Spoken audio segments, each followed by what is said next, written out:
Hey guys तो finally हमर बहुत दिन अपेक्षा थिला जोटा कि हम 7 सेमिस्टर आज खत्म होईची। अरे कहना क्या चाहते हो? तो सही खुशर पिला माने आज हमर एठो गुल्ली खेलचंदी, माहौल पूरा गरम अछि। अबे जल्दी बोल, कल सुबह पनवेल निकलना है। तो समस्त देखि पारथो जगह को देखि पारथो जगह केमती अवस्था रे अछि। एठी अछंदी हमर बीजेडी सरकार नहीं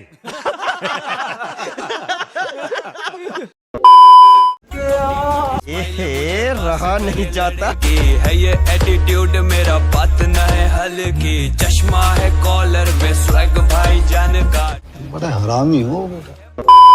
तो आज 7 सेमिस्टर एग्जाम सरी छी। एबे सरस्वती एग्जाम देखि अछि हम कोन पहुंची जंती ताकर अनुभूति टिके हमें पचारी बुझिबा कि सरस्वती एग्जाम ताऊ केमते लागिला। तुम एग्जाम रो अनुभूति कोन रहला? वाह दीदी, वाह दीदी, नहीं दीदी, वाह दीदी, दीदी, दीदी।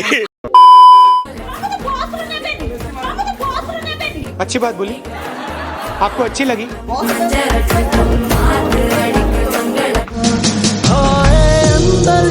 अंदर से टूटा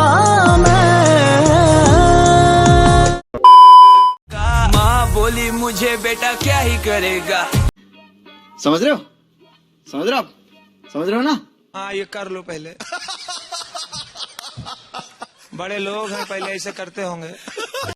अरे मुझसे पूछो मैं तो सीधा हीरो बनेगा। मैं तो हीरो बनेगा।